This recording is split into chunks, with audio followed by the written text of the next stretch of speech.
Hey, what's up, guys? This is Coach Chauncy. I'm the head football coach here at Hopkins High School in Minnesota. I've been the head coach now for 2 full seasons, going into my third season. And my first 2 seasons, first year, we broke a 30 game losing streak. You heard me correctly, 30 games losing streak to get 3 wins on the board in our first season. We've increased our program participation significantly. And into the second season, we actually won 4 games. We won our sub district for the first time since 1992. A lot of momentum, a lot of good positive things happening with the program. This interview and conversation is with a head coach who's looking to become a head coach. He's seen what I've done with our program at Hopkins. He actually knows some people that know me and reached out and said, hey, I have an interview coming up. Can you share with me some things that you think would be necessary for me to be prepared for and help me with preparing for this interview in general? I said, hey, you know what? If he has these questions, I'm sure other coaches have these questions. So I decided to go ahead and hop on a Zoom with him, record our conversation. So we hit 4 or 5 big questions from him and a number of things that just naturally, organically come up through the conversation. So great material here. Happy to share with you. Check out the video. Remember, like, comment, subscribe, and let me know your thoughts on our conversation and even drop questions that you might have about becoming a head coach or being a head coach, things to that nature in the comments. Coach Chauncy, out. Enjoy the video.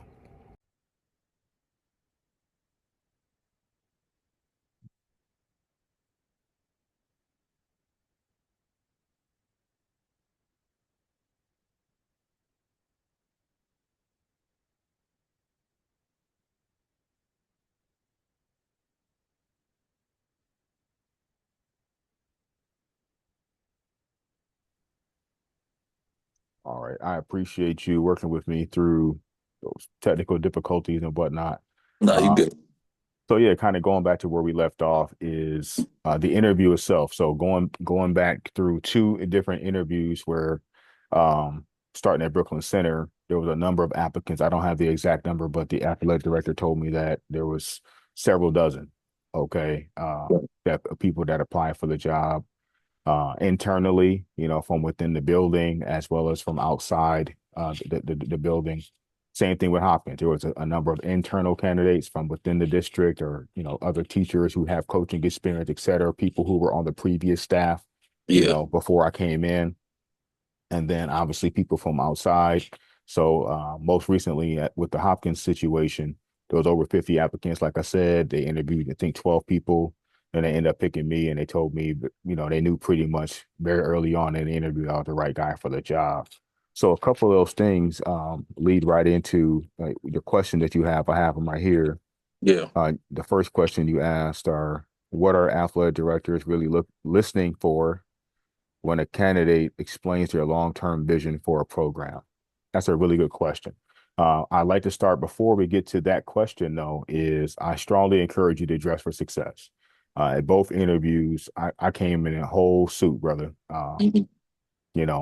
Treating it like it was a business Yeah. opportunity. That's the thing that a lot of people underappreciate about being the leader of a football program, whether it be at a 3A school like Brooklyn Center or it be at a 6A school like a Hopkins and Apple Valley, I believe is 5A, correct? Yeah, yeah, 5A. Yeah, so 5A, it's big time and it's suburban football Yeah. too. Yeah, So, yeah. you are the face of a business. Right. It's Right. in large part the Booster Club is a nonprofit organization. I'm sure they have, a 501(c)(3) or something formed where they got, connections to youth and they're doing fundraising. And so you're not just a coach. You're Right. you're you're the leader of a business of a nonprofit organization.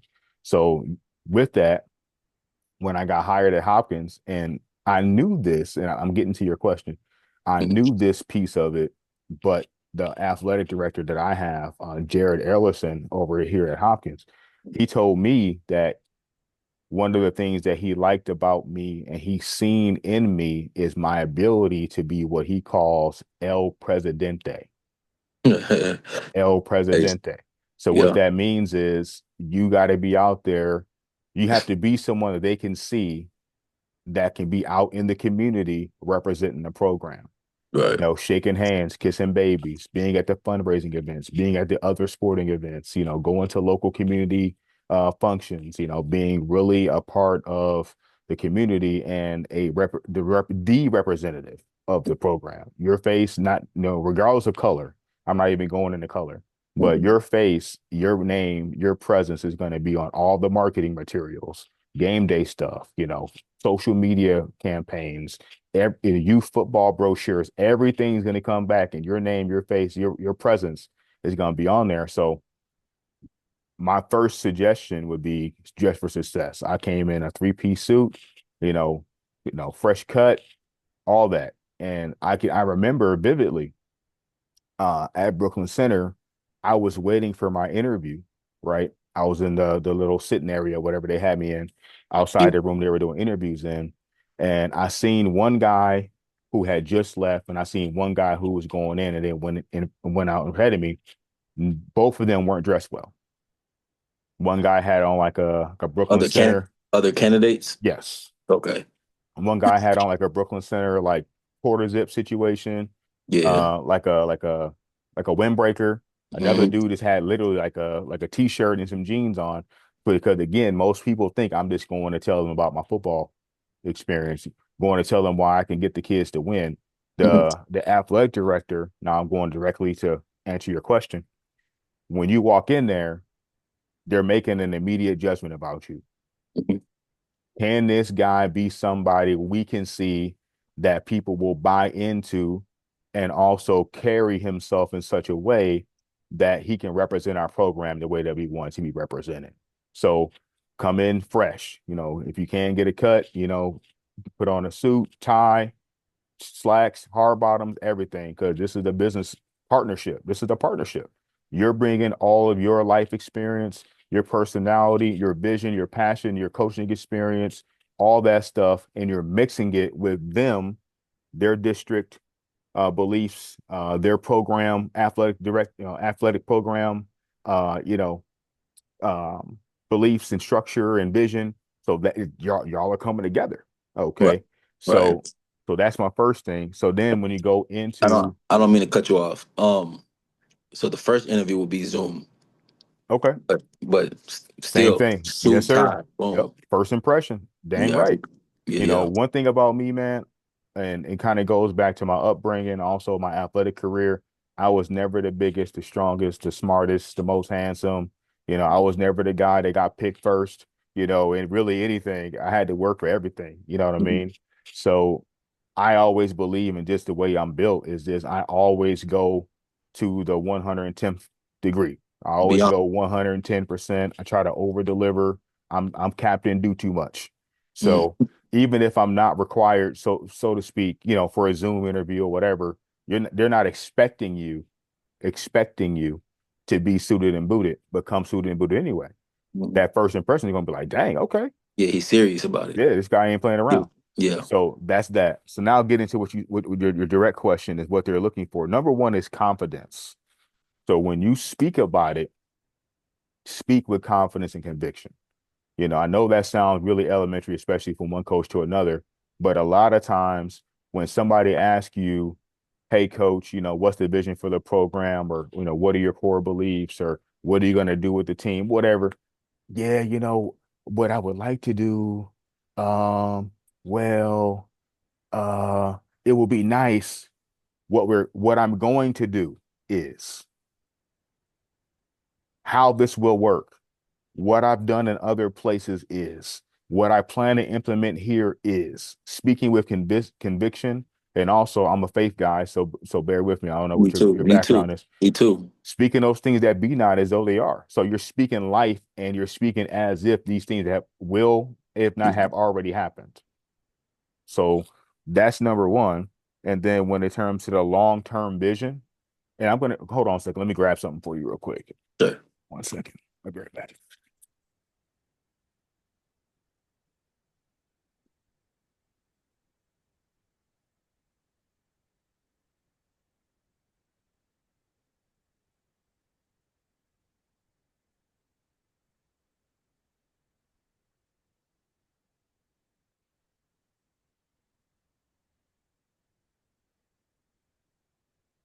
All right. So I created this. Yeah. Well, if it's not right side up, I Okay. created this as well. Okay. And Yep. I this, got something like that as well. yep. So in here, it has everything way more than we can go over 1 hour, but every Hmm. single thing that I planned on doing, how I'm going to Hmm. do it. And this is Yeah. what's funny. Mine was super duper impressive. And I actually brought to the in-person interview, I brought multiple copies of it looking like this, a whole binder. I got it Yeah. printed out on cardstock paper, got everything broken down. My teaching process, how I'm going to teach the kids, everything and anything you would need. But here's what I did. I used that as a reference point. So I didn't just bring them that. And when you're talking in the Zoom interview, don't just say, "Hey, yeah, I got this plan." So what I did was I brought this to the mine was in person. The first was in person. Yeah. Both of them Yep. were. I brought it and I just kept referring to it. I had Hmm. so much confidence in my plan that I didn't need to look at the binder. Mm. You know what I'm saying? Gotcha. So Yep. I was able to say, "Hey, if you turn to section 3, hey, if you turn to this tab, it talks about this, but this is I'm gonna give you a short version of it. Hey, Hmm. in this part of this, da, da, da, da, da. So now it shows clearly that you have a real plan. A lot of guys go into interviews with coulda, woulda, shouldas, and theory and ideas. Hmm. You got a plan. So Hmm. what I broke it down. So the reason why I grabbed that is I had, and I have, and I've executed uh, Yeah. a 30-day plan. So in Yeah. the first 30 days, I'm going to do this. And then in the 60 days, I'm going to do this. This, and this, and this is a list. Yep. In 90 days, I'm going to do this, and this. In the first year, my objective is this, and this. Year 2, this, and this. And then by year 5, this, and this to where it don't have to be 95 things, but it has to be clear, confident, direct, tangible goals that Hmm. show even if it goes in one ear and off the other, what they're Right. listening for is a plan and confidence in your plan. Okay. Does that Yeah. make sense? Yeah. Keep it black and white, man. Don't have it like so big, but make sure that it sticks out. Yeah, What you're and this focusing. the fact that you have a plan, again, most of the people that come in and interview, they're not going to have a plan for 30, 60, 90, 1 year, 2 years, 5 years. They're not going to have any plans. Most people go into the interview expecting they want to hear how well we can run power or our cover 3 defense or how we're going to practice. No, they're looking for a leader of their organization. That's what they're looking for. So when you step in there and you're talking, speak as if you're leading an organization with anywhere between 200 to 500 kids, because that's what you're going to have in Apple Valley, and also with volunteer and paid staff, kindergarten through 12, you're looking at another 100 folks. Booster club, volunteers, parent group, Yeah. assistant coaches, paid coaches, volunteer coaches, game day staff. You're responsible for all of that. So when you walk in there and you're speaking, what they're listening for is confidence in somebody who has a clear plan on what he's going to do and somebody who sounds like he can actually execute this and lead 200 to 500 people.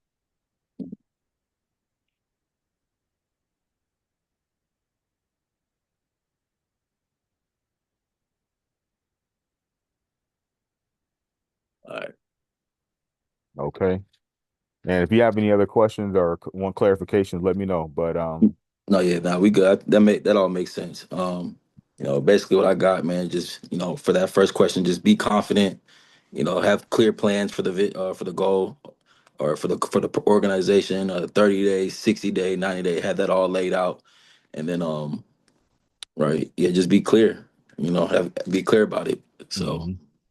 And if you have a version of your plan that's, you know, electronic, you can email them in advance. oh, I okay, I would recommend doing that. okay, So just the same thing with your resume, they're going to print that out and likely okay, going to be looking at your resume and your references and whatever. They're going to likely have that printed in front of them while they're yeah, interviewing you. okay. So it'd be So the nice. Go yeah, ahead. yeah. No, so the unique thing about this situation is I'm from Apple Valley. I grew up in Apple Valley. I went to Apple Valley, so the AD knows me. The principal knows me, so the administration, they already know part of my background. I mean, I've been in that program. I coached there. My last year coaching was 2018, 2021. I'm sorry, 2021. So that was the AD's first year there. And then I've been doing community work with them. Working out the Apple Valley guys, training them. So they kind of know me through that as well. So does that I mean does that detour No, anything? Okay, no. Assume nothing because you don't know who you're interviewing against. right, okay, And don't take it for granted. Like I said, I'm the do too much guy. I yeah, went yeah, into like Brooklyn Center is a good example because yeah, Hopkins didn't know me. They knew of me, but they didn't know me.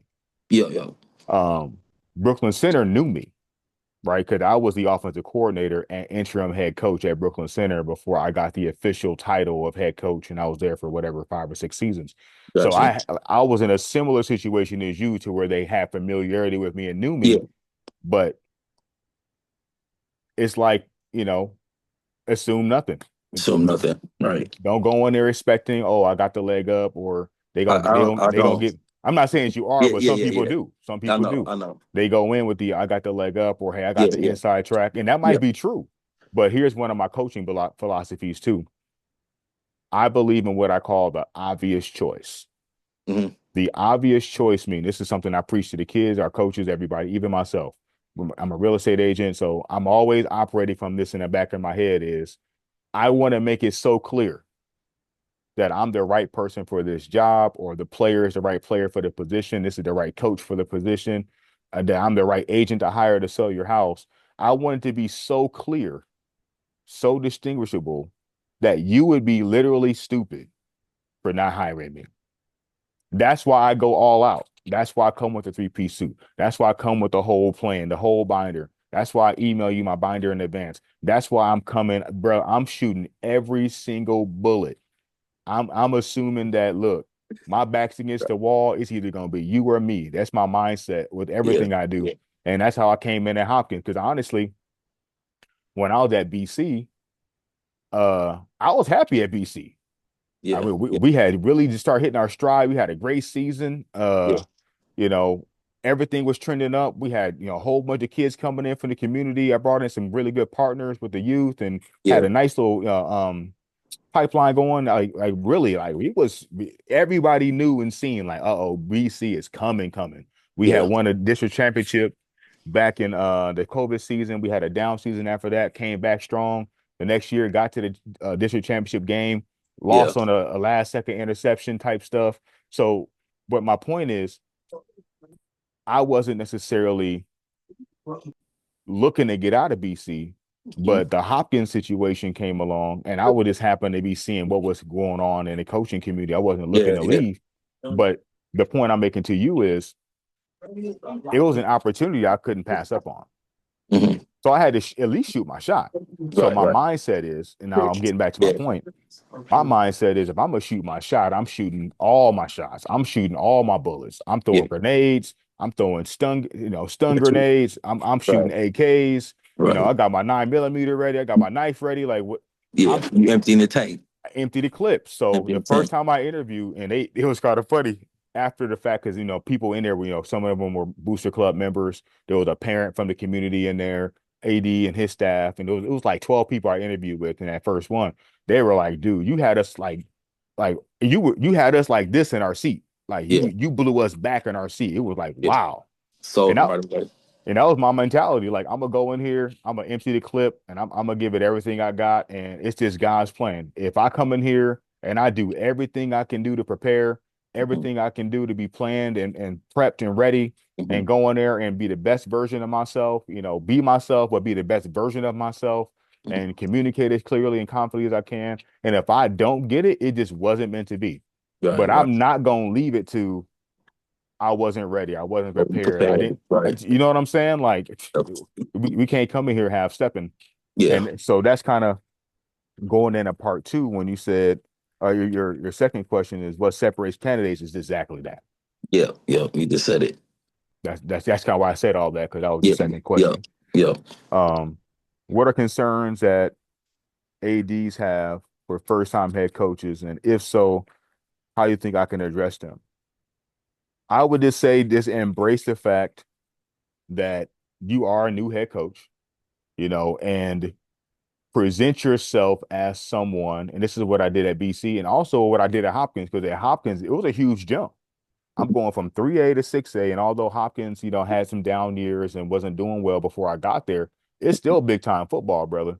Yeah, yeah, And it and is. and you know about the basketball program there. I'm sure Yeah, you know about the track team, boys yep. and girls basketball and track. And Hopkins athletics, they for real.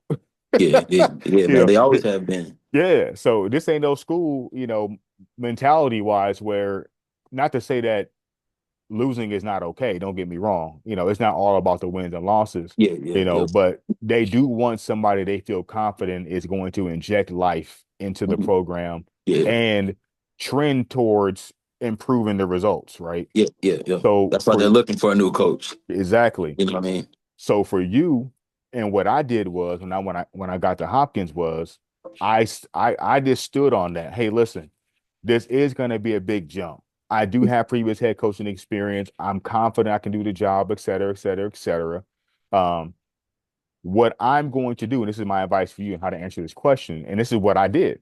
Hmm. What I'm going to do is leverage every possible resource I can. So I legitimately myself, I have two or three head coaches that I consider mentors that are, I'm a head coach with head coach mentors. Hmm. Hmm. You feel me? So I'm going to, when you're answering that question, hey, I'm going to lean on trusted mentors and advisors that can look over my shoulder to make sure that I'm doing things the best way possible. I'm going to leverage resources within our school and our district. So what I did with that was, and this is how you can answer this question about staffing too. Yeah, yep. I interviewed every member of the coaching staff that either I was recommended could be potential holdovers from the last regime, or people that I felt like was good recommendations from, the people that be. Yeah, yep. I interviewed every one of them. Everybody from uh ninth grade all the way up, paid and assistant coaches. So what that does, that gives you two things. You don't know what you're walking into from an inside the program perspective.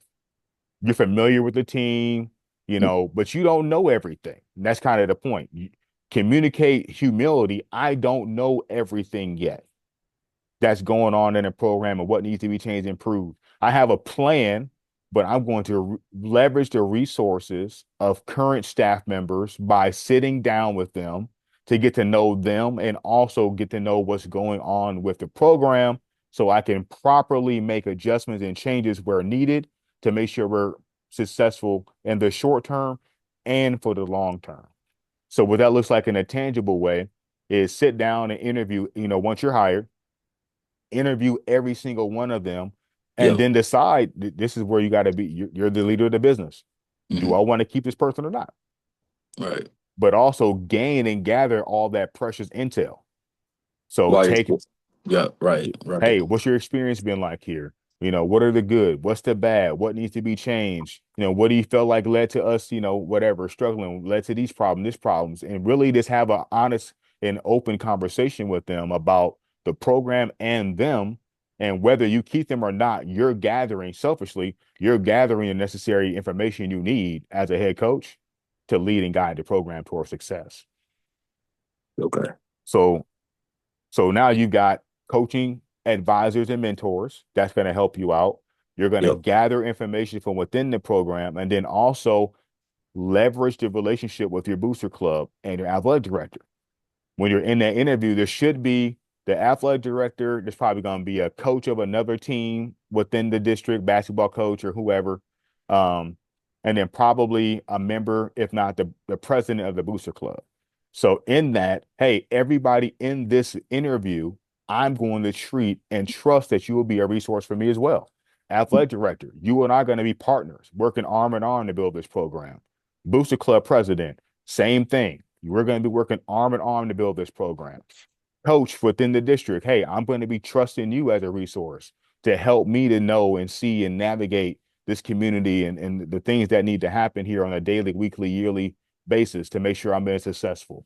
So what that's showing is one, the humility and realness that, hey, I may not have been a head coach before, but I understand that I need to be a student, I need to be teachable, I need to be gathering resources, and you already have a plan on how you're going to do that.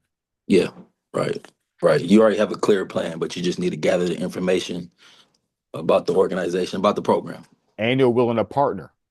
A and I'm lot willing to of partner. times, Yeah, a lot of times coaches fail because they get so siloed. They separate themselves from other sports. They separate themselves from the booster club. They separate themselves from the athletic director because all of us are confident type A type personalities, but that can also be a detriment right.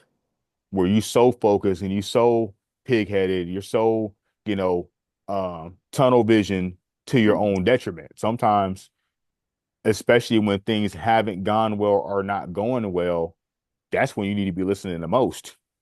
So for them, when they're talking to you and listening to you, they're going to be like, okay, this guy is an open mind. He's a confident guy, has a plan, but he is open-minded and willing to partner and be flexible where necessary. All right. Okay. Will staff selection be brought up? So my situation at BC, or excuse me, at Hopkins was interesting. So they gave me 100% authority. Let me back up. 95% authority over the staff. Whoever I wanted to hire, I was able to hire. Whoever I wanted to fire, I Mhm. was able to fire. Okay. With one exception. The athletic director had someone in mind he wanted to be the offensive coordinator. For me, as an offensive minded coach with an established system and an established coaching staff, that was a point of contention for me initially that I had to kind of think and ponder, pray, ask my mentors, talk to my family about, Yeah. to where I end up accepting that. I said, okay, for me to get the job, and not necessarily to get the job, Right. not to say to get the job, but this comes with the job. Hmm. I have the job. The only thing that they are impressing upon me, quote unquote, making me do. I'm the boss, Right. but the caveat is I have to bring this coach with me to be my offensive coordinator. I humbled myself and said, Mhm. okay, I'm gonna go with that. As long as he and I are clear on the vision for the team, he's running a scheme that I would like him to run, or at least a style of offense I want him to run, Mhm. and that he's coachable with Yeah. me being the head coach and me saying I want it like this, like that, like that. I want him to change, but he's under my authority, so to speak. And it worked out that way, and it went great. Went perfect. Yeah, I mean, he tore it up. We scored a bunch of points. He did a great job. He was better than what I would have ever thought, honestly. It Yeah. went swimmingly. So will staff be brought up? And this is kind of what I'm saying. Be prepared for the possibility that they might have people they want you to keep. Yeah. Yeah. Right. Right. If there's somebody that they want you to keep, take it as an opportunity for you to put your head coaching and leadership skills to the test.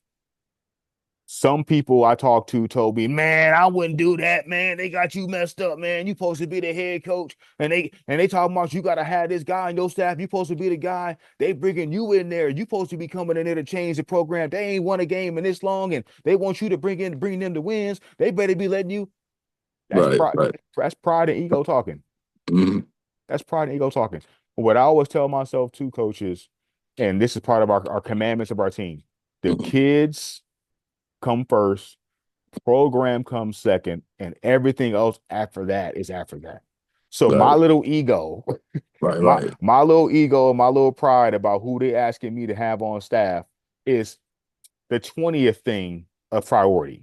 Right. What's important for these kids? What's important for this program? And do I trust the athletic director is trying to help a brother out? Hmm. And now looking back at it, boy, did he. Yeah. That Yeah. was that Right. was the plug of plugs. Yeah. Yeah. Now, again, I had an offensive coordinator that would have done a great job. Myself, I'm an offensive guy. I could have done it and done a great job. But in terms of my first year, not having to really worry about the offense, I'm Yeah. overseeing it. I'm Just in, having a lot of things on your plate but first that's year. one less thing for me to Right. worry about. 100%. Plugged me. So Yeah. this kind of what I'm saying is keep an open perspective and don't allow your pride and ego to get in the way if they want you to keep certain people. Hmm. What I would say, and this is what the partnership that me and the athletic director had was I'm willing to keep these people and uh be flexible in this regard as long as they don't negatively affect the team or our team culture. So just clearly saying if these people come, they can't be acting a fool, messing stuff up. If they do, I'm going to bring it to you. And I want the understanding to be that they got to go. Because again, what's most important? The Kids. kids and Right. the program. If Right. they're Right. giving the kids a bad experience, if they're giving the program or the staff or the culture a bad experience, they can't be here. And I've been on the record publicly and behind closed doors a million times. Even if I'm the problem, somebody better tap me on the shoulder. Hmm. Coach, you giving a bad experience to the kids, you giving a bad experience to the program. You need to fix whatever's going on. Hey, coach, do you need to step away for the day? Hey, coach, do you need to sit down for a week? I'm not above that. Right. So nobody else can be above that. Okay, so that's the staff. So for yourself, in terms of hiring a staff, this is another thing I'll give you. This is kind of after you get the job, and we're speaking that into existence that you're going to get the job. Yep. Be thorough with your coaching staff. I made them. So here's a good example. I was uh I procrastinated on filling a middle school coaching position. Hmm. It got to be late in the season. I was getting under the gun. We need a coach. So what I started doing was posting on Facebook. And that's not a bad thing. That's No, not a right. bad thing. Right. You can get some good quality coaches out there. Absolutely. Or at Yeah. least get referrals. So Yeah. absolutely. Hey, once you make your announcement, I've been hired at Apple Valley, boop, boop, boop. A couple of days or a week or so later, come back. Hey, I'm looking for coaches. Hmm. And then even from your first couple of posts, people are going to reach out to you anyway. Hey, Yeah. coach, Yeah. congratulations. If you need help with coaching, myself or my brother or whoever. So, Right. but here's what I will say: do a thorough job and don't just take anybody. And I haven't done that. So that's why I was really kicking myself about this particular coach, is because I needed a coach and because I waited too long, I was kind of in a spot where I kind of had to take whatever I got. Yeah. And we both know when you rush anything, it rarely ever comes out right.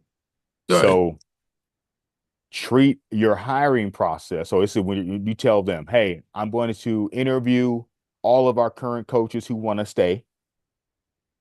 And I will select from that group of coaches who I feel like are good fits to stay. And I kept a lot of guys. So I kept the two main coaches for our ninth grade team. One of them chose to left. Another one I chose not to bring back. Yeah. So they had four.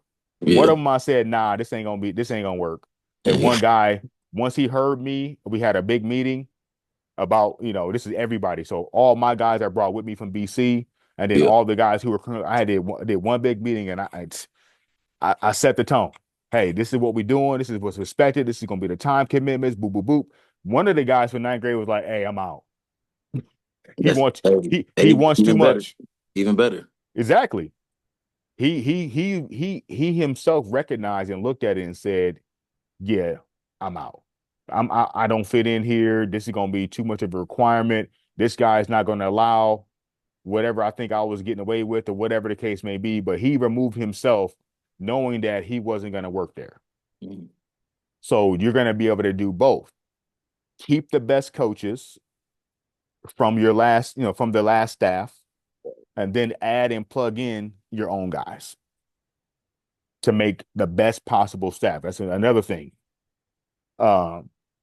one of our team slogans is the best 11. And our team philosophy is go hard, honest, accountable, relentless, discipline. So the relentless part is always pursuing better and never being satisfied.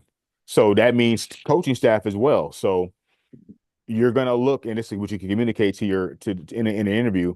I'm going to do the very best job to hire from within the program from last year the people I feel like will be the best possible fits for what we're going to do moving forward. And I'm going to put a wide and thorough search for plugging in the holes that we need to plug with the very best coaches. So we're putting number one, the best people around our kids to build and develop and shape our young people, but also a close number two, the most qualified football coaches as well. And I Hmm. always lead with, you know, the best person, the best men. So I'm hiring the man first. That's why I'm saying sit down and interview those existing coaches because even though they may have had a bad experience or whatever, they were acting a certain way with the last staff or whatever, if you can look them in the eye and man to man, you can come to an understanding like this is a good person Yeah. and he's built the right way, he's got the right stuff. It's your job as a head coach to coach the coaches and develop the coaches. So I can help him grow and develop as a ball coach. Again, the football part is second. The Yep. first thing is the kids. It's So a let kid. me Yep. put the best people around these kids I can. And then it's my job. That's why they hiring me and giving me the big hat and the big whistle is to develop and shape our coaches to make sure we're getting what we need from our coaches. A little long-winded on that one, but it's a Yeah. multi-level approach Right. Right. when it comes to building your staff. No, and I'm glad that we, recording it too, because it's a lot of gems, that I can't write down. But if I can go back and listen to it again, I can get it. For sure. And happy that you're taking something away from this. Yeah, for sure. The last one that you had, at least on the text, was players, parents, community questions. Yep. So when you get hired, do a player and parent meeting. So the attendance might be a little iffy because you're going to be in winter sports mode. So we're going to have people who's not really thinking about football. But what's the objective of this meeting? Number one, to set the tone. Introduce yourself and set the tone. That's going to be the first impression that the parents get of you and the vibe they're going to catch from you. So I'm not saying do anything but be yourself. 100% be yourself. But this is the first way to engage and connect with the parents. So I don't know. Let's just say 20% of the parents after the meeting come up and introduce themselves. 80% probably won't. But they're gonna walk away like, yep. And they're gonna go Hmm. tell they're gonna go tell other parents in the community, yeah, the football coach, they did a good job hiring. That's the guy. So that's the first way you can impact them there. Players the same way. So there's gonna be a lot of the players gonna be there. Player parent meeting. Hmm. And when it comes to what you're saying in the interview, very, very, very much stress that you're trying to create, excuse me, a football family and community. Football again, we only get 9 guaranteed games, bro. You know that. Hmm. So this is a lot more than the 9 games that we get to play during the season, guaranteed. If you go in the playoffs, it's a whole thing. But we're guaranteed 9 funky little games, And it goes by nine like weeks, that. and go Go by by just quick. like that. Man. So what they're concerned about is they're not concerned about the 9 weeks. They're concerned about what you're gonna do for the other 43 weeks. Yeah, yo. It's a full So time job, though. it is. Yeah. So stress the importance for you, football to family, community, what you're gonna do to engage the community. So a couple of things that I've done at Hopkins and BC is we had a players versus the alumni football game, which since got canceled. You can't do them anymore. But Hmm. that was a big hit where a bunch of alumni would come out, family members of the alumni, community members come out, free barbecue, engage the community that way. Serving the community, we do things where we go out and we load Christmas trees Christmas, hand out Christmas trees. Uh, we, I mean, shoot, we have the older kids volunteer weekly to coach and develop the younger kids within our program. We're doing youth football camps to engage the community that way. So let's think about, 4 or 5 ways unique to yourself and what, how you feel and what you want to do, a way that you would engage the community. So they want to hear that. What are you going to do to engage the community? Because number one, that's again the El Presidente piece.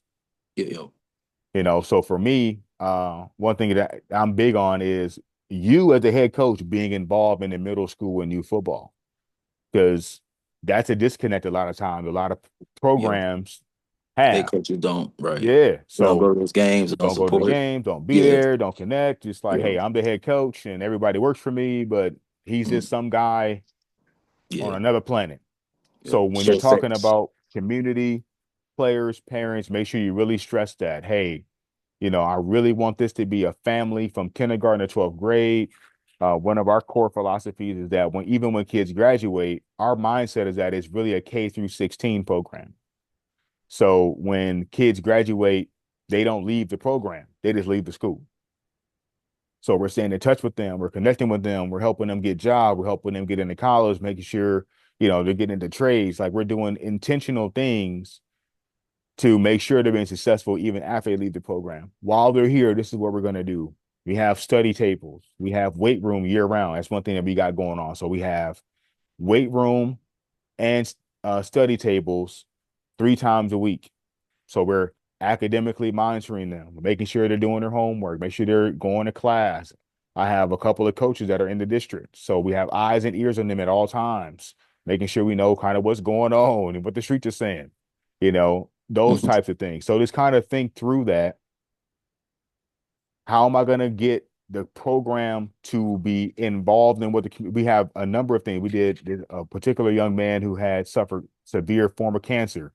Our whole program rallied around him and went to his house and played video games with him and helped his family get a new car, helped his family. We fundraised. They helped them get a new car, helped them get move into a newer house and catch up on bills and all kinds of things. So this kind of be big picture minded as to how you can intentionally connect and serve the community. How are you as a head coach going to be connected throughout your program? How are you going to stay in touch with the kids and make sure you're having a relationship with the kids throughout the year? You know,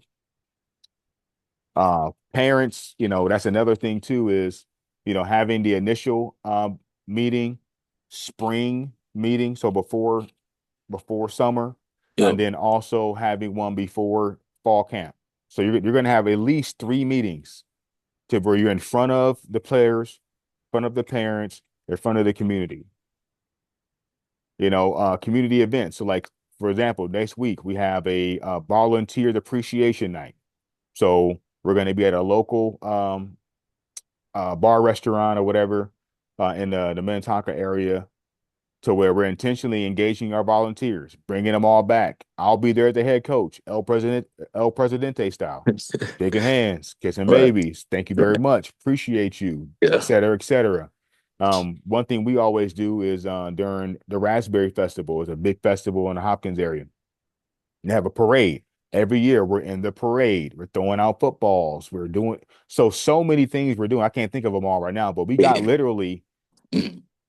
8 to 12 tangible ways that myself and or the team is in the community, doing stuff in the community. Gotcha. Another one you didn't touch on is fundraising. That's a big question. I'll just give you some game. We sold what's called club cards. They're not, revolutionary. I'm sure you've seen them before, but Yeah. that's low hanging fruit, easy way Yo. to get either called gold card or club card with a Go discount cards. cards. Yeah. Yep. Go cards. Yep. So that's an easy one right there. Um, you can implement what's called a booster club fee, to where you're adding an additional cost from the booster club for the players to play. So you have your school fee, whatever that is, and then you have a booster club fee. All the big sports have them: basketball, hockey, especially. You'd be surprised, but this is something that's a really good way to internally fundraise by just having that additional cost to have the kids register, and that goes towards your budget. And now, again, this ain't us just trying to gouge the players, gouge the family, but this is stuff that we need to function throughout the season and in the off season to make sure we're able to serve the kids. So all the photographers and team dinners. That's another thing. I don't know if you guys do that or not at Apple Valley, but having team dinners for Saturday morning film. I brought donuts and stuff like that, here and there, random snacks and random pizza, for the kids. So there's ways to engage the community and business owners, having them donate things and all that kind of stuff. So through the weekend, it's kind of think about, okay, what's, 6 to 9 ways I can involve the community in the program or have our program be directly connecting with the community. How can I, as the head coach, be involved K through 12 and be present and just kind of have a concrete way of communicating that All right. during the interview so they can catch that vibe. All right. And fun, like again, fundraising goes back to, like you said, registration, photographers, team dinners, breakfast. That's all Dude, that fundraising is going towards, right? yeah, all that, dude. You know, the athletics department, they only give you really what you need, Hmm. nothing that you want. Hey, let me ask you this: What's the boost? What the booster do? The boosters are, at least for me, they are a priceless partnership of committed people who help you to plan and structure things. And they have the resources in terms of people to help you carry those things out. So I come to them every year. Hey, I want to do all of these things. They come to me with ideas. Hey, we should look at doing these things, but they take it for the most part off of your plate and they execute it. So like the team breakfasts, I Gotcha, gotcha. I didn't have to do They, nothing. they organize and plan all that. Yes, execute everything. So parents, alumni parents, community members, whoever wants to be a part of the group, um, they plan, execute, and carry out your vision. So these people are invaluable. Okay. A lot of Oh, times, coaches, and this is a frustration I've heard a number of times in different ways from other places. The head coach typically treats the booster club like they are his, worker bees or yeah. his employees. These are people who are volunteering, bro. They are Yes. not getting paid. Treat them like you treat the janitor, man. You gotta 100% see them better than that. better than that. Yeah. Every time you see them, sincerely look them in the eye. Thank you for everything you're doing. That goes a long way. And I'm not doing that for politics' sake. I'm doing that on a human level. This is one thing I always say with the kids and the parents, everybody. I value people's time. You don't have to be here. You could be anywhere in the world and you're choosing to be here on a Thursday night Yeah. dealing with our smelly kids and serving them spaghetti, serving them pizza, Volunteering. volunteering, Yeah. Yeah. going out. Look. They go out in the community and Hmm. they're knocking on doors to get donations for you Yeah. to carry out your vision. Hmm. Treat these people with the utmost respect and stress that in your interview. I look forward to partnering with the Booster Club. I'm very grateful for who I have. Looking forward to building the Booster Club and growing it to involve more people, et cetera, et cetera, et cetera. That is a huge part of this job is working with your Booster Club and having them work for/with you with a level of belief and gratitude that Coach V, his vision is so real that I'm taking my Saturday morning. They believe in it. They believe in it. Right. So that's the thing. And they believe in you as a person. So again, even if you're not winning, but if they Yeah. believe in who you are as a person, they Yeah. believe in what you're doing for the kids, with the kids, they believe in how you're trying to impact and what you're working towards, they'll be there for you. All right. So that's a big part of it. All right. Uh, And then what about? What about, because I know me for myself, I got a few resources, just with brands. So like I'll say cutters, for instance. I got cutters guy that sends me gloves. I got BSN that could probably do jerseys. Is that something that the Booster Club also gives money towards too as well, or is that like something separate? There is a budget for that. So your booster clubs should, and I'm sure they have a budget for the year. So hey, our budget, so they're also going to ask you what you want. So every year I tell the booster club, I need this. These are needs. I want this or these things. I need these things. Need. Like we can't function. My plan, my vision can't be executed without this. This is what I need.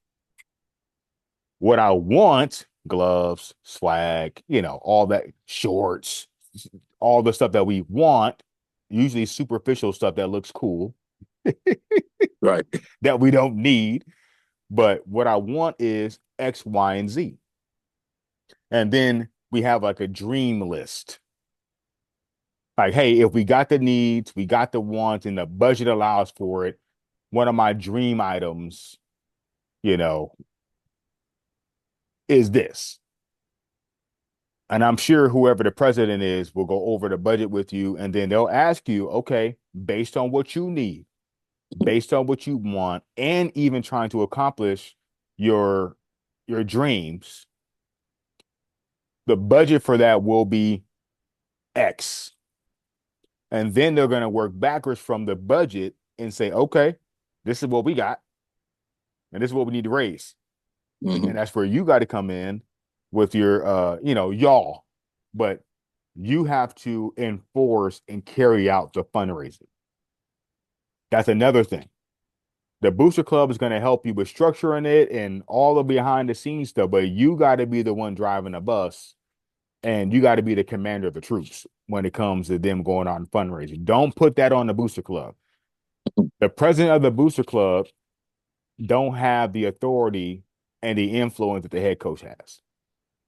That's another one that you can drive home when it comes to fundraising. I understand and I am clear that although it's a partnership, I am responsible for ensuring that we reach our fundraising goals. I will weekly be checking in with the kids about fundraising. And here's another one. I'm just giving you all the game.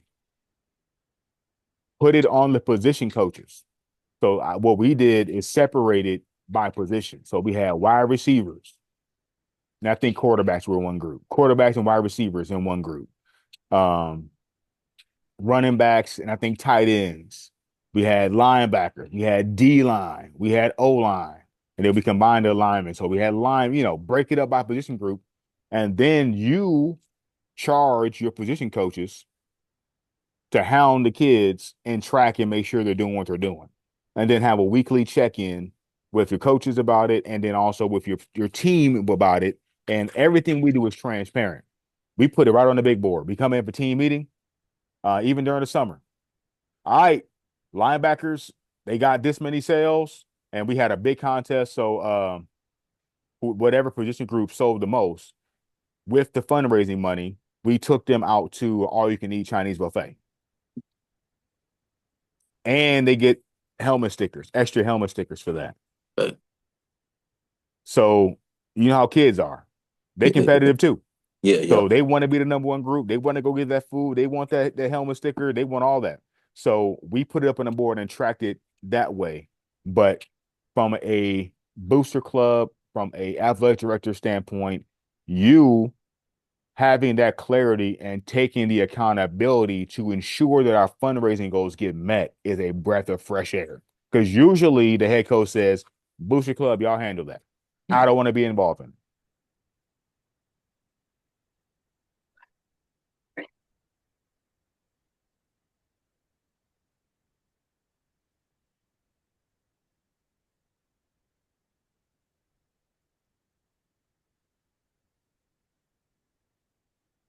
Yeah, man, that's some good stuff, man. Hey, I'm glad It's you're some taking good something stuff. away from it.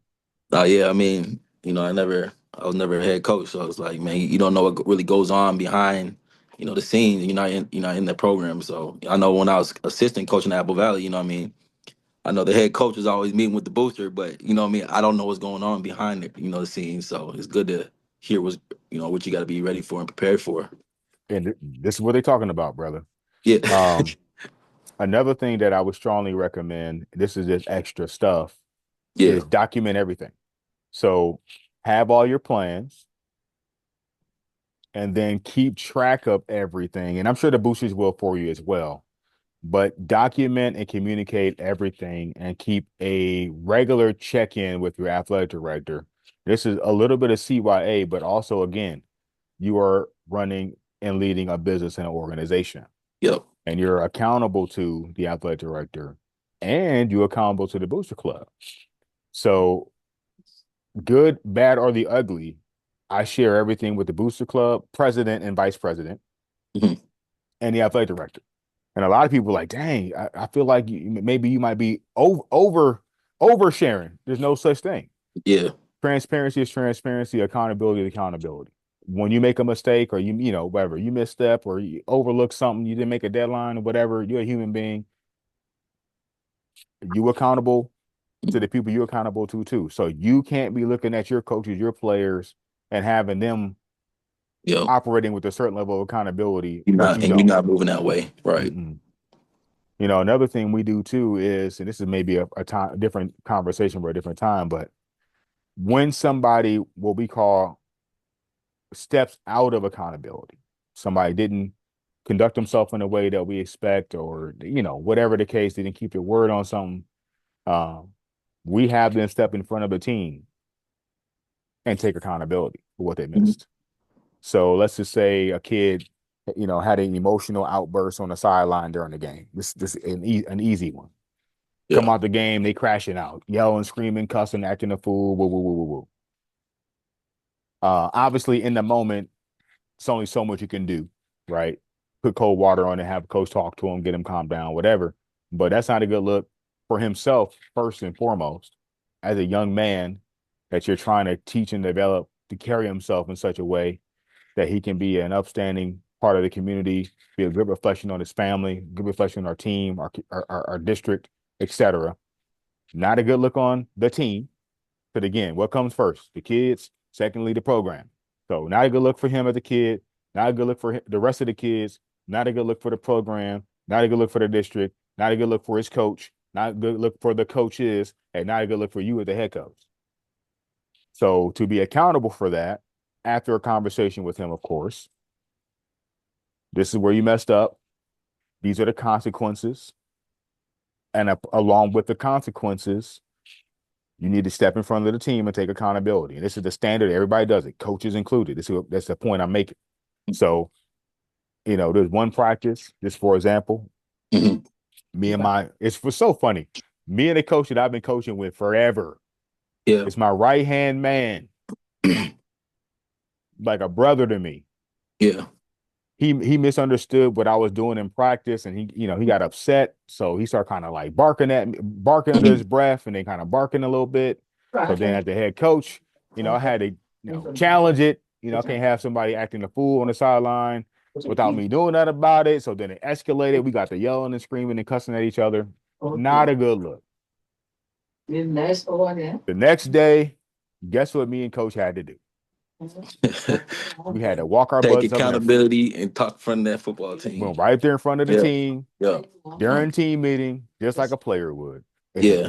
So this kind of saying, but I was trying to keep this to be about an hour. I know No, we man. had It's the no, technical yeah. difficulty, No, man. so This is we cool, we bro. right at about an hour. Yeah. So to kind of wrap it up, are there any other questions you have for me today? And Um. then we can always follow up Yeah. later. Yeah, man. Nah. First of all, man. I appreciate it, man. For real. You was dropping a lot of gems, and I got a lot of notes, and I know you said you're gonna share this as well. So I want to probably go over it again, and just take some more notes. But I think my last question.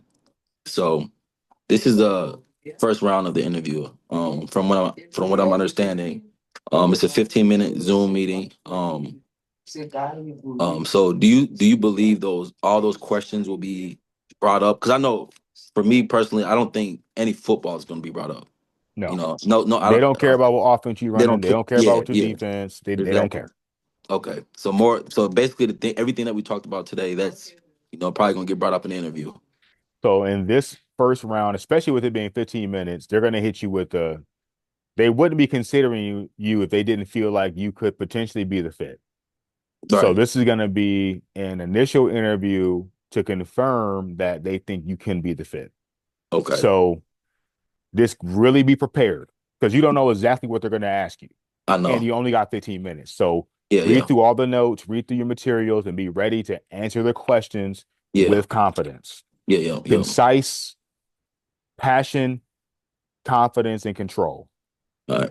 Give them that impression that I'm the leader you're looking for. I have a plan. I know what I'm doing.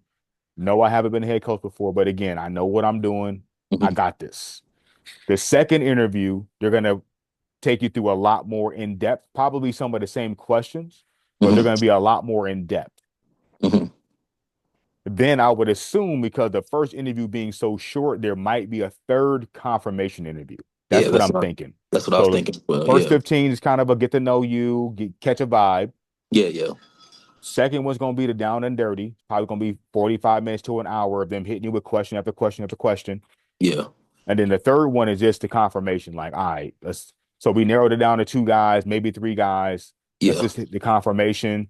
And then my confirmation interview with Hopkins, he brought me in to the office, and he was just asking me real dude stuff. Look, man, if I hire you, can I Yeah, trust you? yeah, Man, if I hire you, are you going to be bouncing on me for the next best job? Man, if I yes. hire you, do you feel really confident that everything you told me in the interview, I'm believing in you. I believe that I believe that you're going to do what you're going to do. But I mean, do you really believe, you Hmm. know, if this came up, how would you handle this? So it's like, this is like kind of like almost like off the record. Yeah, It was just like two real dudes who've been yeah, around sports a long time yeah. talking about how we gonna make this pop and how we gonna get this off the ground. All right. So that's kind of the three steps I think you're gonna take based on how they're taking this first. Number one is confidence, Yeah, conviction, and then the last but not least, that you have a plan. It doesn't really matter exactly what the plan is right now, because you're going to go through that in a lot more detail, probably in interview number two, and hmm, then obviously continue talks after they hire you. But the number one thing is he confident in himself? Can he lead a group of men? Can he lead these young men? Can he be the face of our program? Can he be the community ambassador? Can we trust him?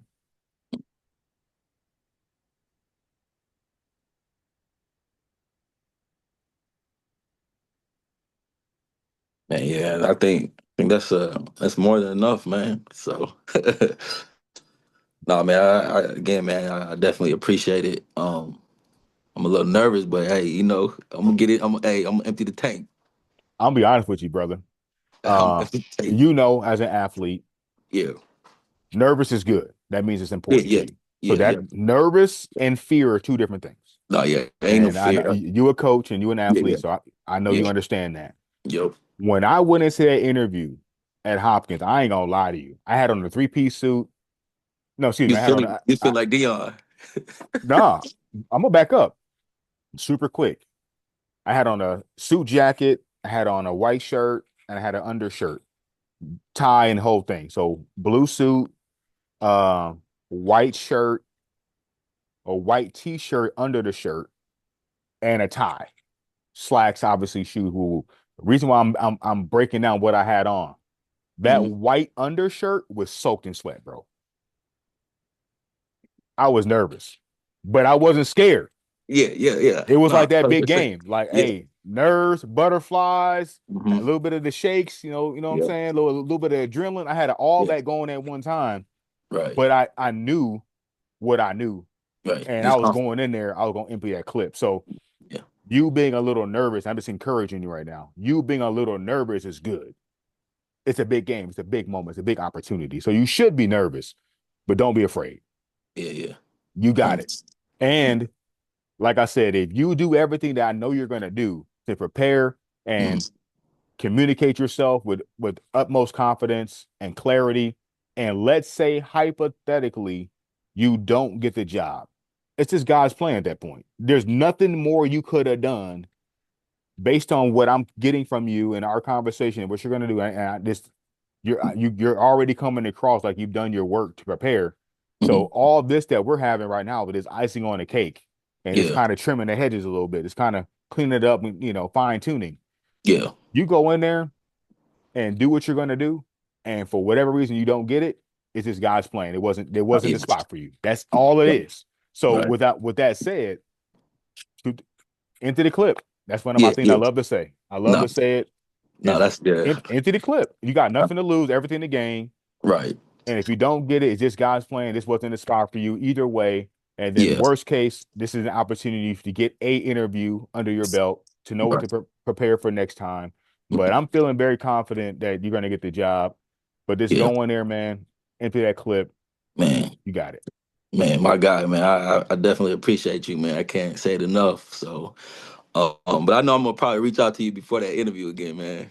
Hey, So, so, I'm so available. Hit yeah, me up. the interview's Thursday. It's at 3.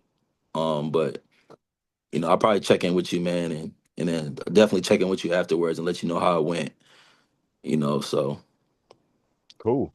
I mean, it might be a little bit extra aggressive, but would you be open to doing mock interview. mock interview? I was gonna ask you that, man.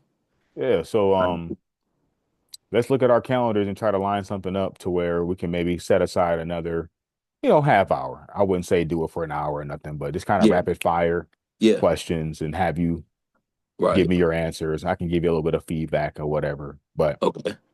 and Yeah, again, it that don't have to be perfect. So even if we have the mock interview and let's say you stumble a little bit, yeah, yeah. the interviewers, they know you're nervous too. Okay. All They they right. know they know Hey, you be thinking though, like, man, you gotta be perfect, and you want to be perfect, but it's like, all right, confident yeah, yeah, is that's the thing. They want to see and feel the confidence. If yeah, you have to think on a question or if you say or even if you don't communicate as clearly as you had hoped, you could be saying foolishness and if you sound confident saying it, I mean somebody gonna believe it. So for you, you saying what's coming from the yeah, heart, you yeah, come you saying what you got to say out of the love for the game and for the kids. And if it don't come across, eloquent and perfect, they gonna yeah, be picking up what you putting down. And again, it's about the vibe and it's about the connection that they're feeling from you. right, So it's all gonna take care of itself. for sure, for sure. Yeah, man. No, we can definitely plan like a mock interview. Whenever you're free, man, just let me know your schedule, and then I'll make it work whenever. Yeah, let's shoot for like a Tuesday or a Wednesday or something. Okay, yeah, I Something can like do that. it. Cause I wouldn't recommend doing it right before the interview, like Yeah, Wednesday. okay, so What I did before the interview on when I had my interview, I didn't necessarily try not to think about it, mhm, but I gave myself relax, yeah, just yeah, gave yeah, no, myself that time where the yeah, Holy Spirit can speak to me and my mind is clear. yeah, I'm not pressing, I'm not yeah, overthinking because yeah, it's like a game, bro. just yeah, If you're trying to crash prep for the game that you got Friday on Thursday, you already lost.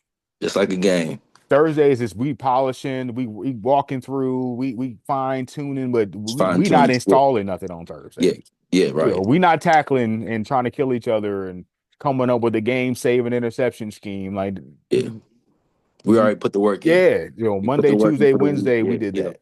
Thursday is the mental day, the mindfulness day, the prayerful day. yeah, pray and Yeah, yeah, maybe watch some film or whatever, but yeah, yeah. you see what I'm saying. So I would say that Wednesday before, very light.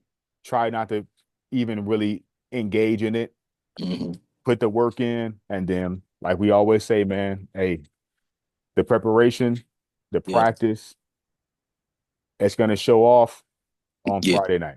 The yeah. work you put in is gonna come out on Friday night. So the work you put in will come out on Thursday, and then the next with the second interview, same thing. Third interview, same thing. All right, all right, All right. man. Well, let's stay in touch, man. Have a All good right, weekend. sounds good, man. All right, appreciate it, big dog. All right now. All right.